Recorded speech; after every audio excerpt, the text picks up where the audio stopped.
the Minnesota Lynx walked into San Francisco with their swagger still stained by last autumn's overtime heartbreak. Yet by the time they walked out 7 wins, 0 losses. One knee-sore superstar turned thunderbolt reborn. The entire WNBA felt the floor tilt. Golden State's Valkyries had thrown a carnival around their first sellout. 19,000 fans draped in bright aqua, confetti cannons primed, broadcast drones swooping overhead for an expansion-era feel-good montage. Then the ball went up. Napheesa Collier planted that left leg everyone whispered about, arose for a silky 15-footer, and the sound of net snapping shut might as well have been a starter's pistol. It was the kind of opener that drains nervous energy from teammates and stuffs it straight into opponents' skulls. Viewers at home could almost hear the collective hush rolling across Chase Center's balcony railings as if a storm cloud had barged inside the building without buying a ticket. In one blink, the reigning finals runner-up reminded the league that heartbreak is a forge, not a funeral, and Collier's very first make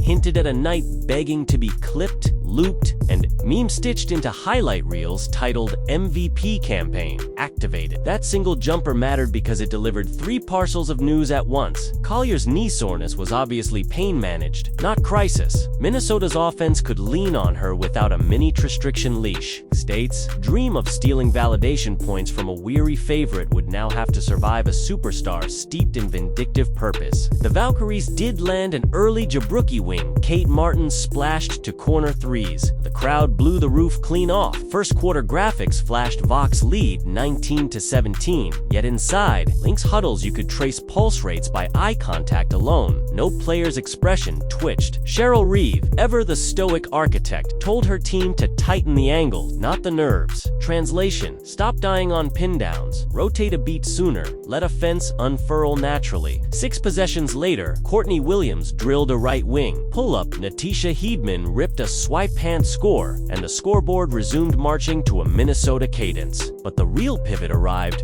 once Collier unleashed her 2-way metabolism. 1 coast-to-coast euro, 1 chase-down block, 1 skip-pass 3-on. Suddenly Golden State looked less like a crowd favorite and more like a science experiment trying to bottle lightning with rookie gloves. Minnesota's third quarter felt like a physics lecture. Every defensive switch reduced space. Every hedge forced the ball sideways. Every rebound triggered a secondary break that attacked before Golden State's rookies could name their assignments. Collier devoured that stretch, piling 13 points on 6 of -7 shooting, snatching for boards, tossing an overhead dime to Kayla McBride that carved the arc like a boomerang. By the time the buzzer spilled into the fourth, the Lynx had detonated, a 27-8 avalanche, and drained enough confidence from the Valkyries that cameras caught head coach Trisha Trammell whispering reminders to breathe. Courtney Williams punctuated the surge with a hanging lefty runner that banked soft as chiffon, and Heedman's grin told every YouTuber editing on the fly exactly where to splice the moment the game broke montage. Golden State still punched. Back Martin scrounged a late putback. Kennedy Burke raced the length for a layup, but each dent met a swift patch of Minnesota poise. Collier capped her night with a turnaround over double help that barely grazed rim on its way down, smirking, as if to say the knee never held a vote. Every broadcast stat bug now flashed 24 points, 11 boards, 2 pilfered balls, 64% true shooting, all in a return game she wasn't guaranteed to finish, let alone dominate. Those raw numbers might read like any winter box score, but context slingshots them straight into award season chatter. Through 7 contests, Collier averages 23.6 points, 9.8 rebounds, 3.7 assists, and a league-best 1.6 steals while shooting 53% from the floor. Raptor and EPM both place her in top slot for wins above replacement. Vegas books now peg her at +184 MVP, a line that shortened from +400 just a week earlier and vaulted past a sidelined Caitlin Clark, rehabbing Aja Wilson, and a stat-pacing Breanna Stewart in one revision. You can almost taste the algorithmic frenzy. Highlight titles morph from quiet star to inevitable queen. Graphic designers overlay crowns, and comment sections argue whether early season scheduling luck inflates her resume or weather. We're overdue in recognizing Collier's Alcourt stranglehold ever since motherhood multiplied her determination. And sneaking behind that debate is the bigger, juicier friction point, remember? The Lynx were one overtime stop away from last year's trophy before New York's flamethrower offense turned their dreams into ash. 7 months later, they're perfect while the Liberty dropped the occasional Tuesday matinee. So every Collier for MVP voice doubles as a Minnesota for Revenge tour. Whisper that goosebumps anyone still rewatching last year's game. 5 meltdown. Yet perfect records age like produce when the schedule snarls. And Minnesota's upcoming calendar sharpens like a set of steak knives. A road night in Phoenix where Diana Taurasi's last lap swagger nestles inside a desert furnace, followed 48 hours later by an Aces juggernaut that quietly fixed its post defense. Then a coast-to-coast sprint into Brooklyn where the Liberty's 19-3 hysterics recently flattened Connecticut by 48. Cheryl Reeve calls it the gauntlet that tells truths. If the Lynx exit that Bermuda Triangle still undefeated, they'll tie the 2016 Sparks for best start in WNBA memory. If they scuffle, analysts will freeze frame every bench rotation. Looking for fatigue fractures? Vegas oddsmakers know the math. 12-0 would firestorm Collier's MVP odds south of even money. A single misstep opens the door for Stewart or a re-healthy Wilson. So every upcoming second quarter will pulse with layered stakes-em VP momentum. Seeding leverage, mental bragging rights, and YouTube editors have already created placeholders labeled streak dies here, just in case.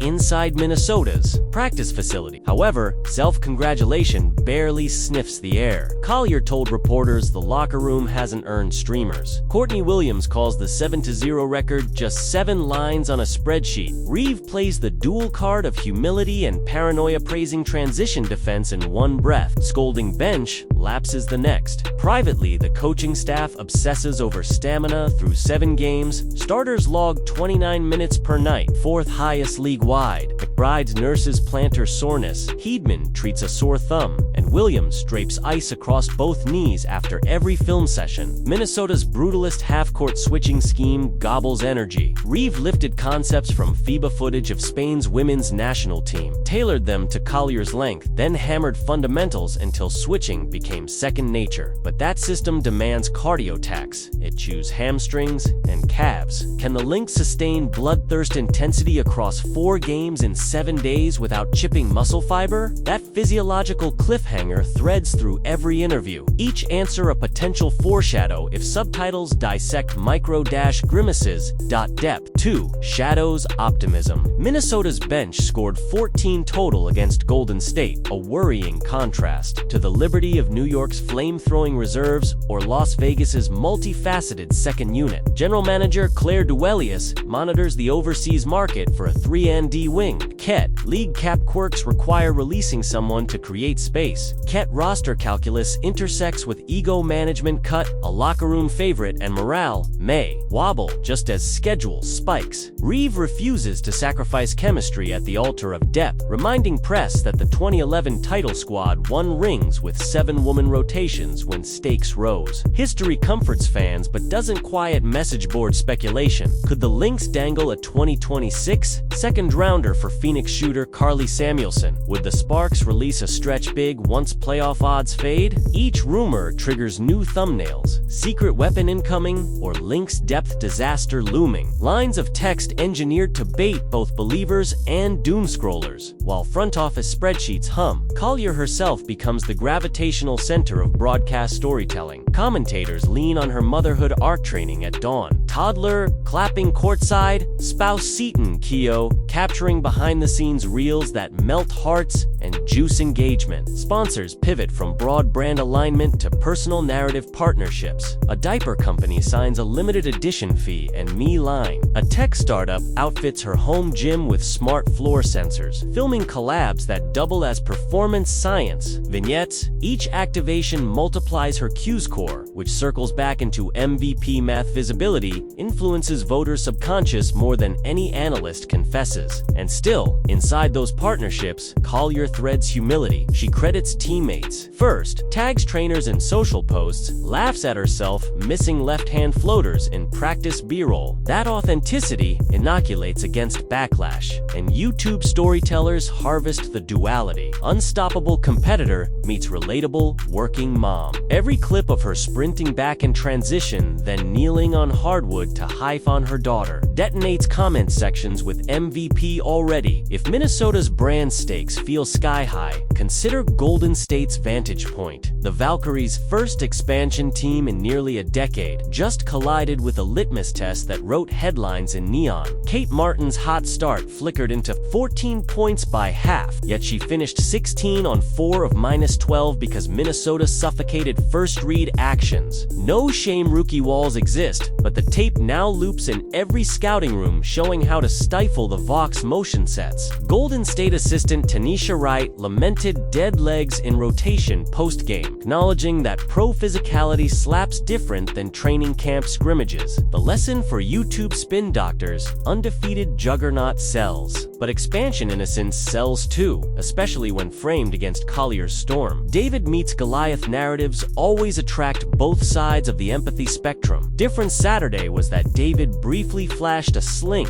then Goliath snapped it in half, yet narratives pivot quickly in a league surfing daily plot twists. Suppose the Lynx stumble in Phoenix heat exhaustion. Taurasi heat check. Ref swallow whistles suddenly, the unstoppable engine coughs. Suppose New York annihilates Minnesota at Barclays 3 nights later. Then highlight packages, rename. The undefeated start as fool's gold. Every undefeated dream tiptoes on eggshells because perfection sells until it doesn't. Then everyone remembers they predicted regression. Collier knows. She lost her rookie year running mate Maya. More to hiatus, endured rebuild doldrums, then fought back to finals only to see liberty, confetti. Perfection illusions vanish easier than they crystallize. That existential dread of vulnerability explains why her post-game quotes drip caution. 7-0 means nothing come. A cuss. Still, she smiles when asked if the streak motivates morning lifts. Competitive fires don't require public gasoline in the bigger television chessboard. The undefeated March spices up a broadcast schedule previously painted Liberty feveruses. ESPN flexes more Lynx slots into prime viewing. Regional partners petition the league to protect Minnesota's late-season showdowns from streaming exclusives. Advertisers design split-screen teasers. Collier's fadeaway beside Stewart's step-back. Collier's chase-down block mirrored with Wilson's Euro pivot. Those packages set the table for a possible three-way MVP fight. Collier for depth-driven excellence, Stewart for statistical eruption, Wilson for narrative dynasty. Yet Wilson's lingering hip soreness steals a slice of her minutes. Stewart's turnover rate spikes when Liberty flirt with extreme 5-out sets, and Collier stands as the only candidate with both bulletproof health and undefeated record. Odds, scribes,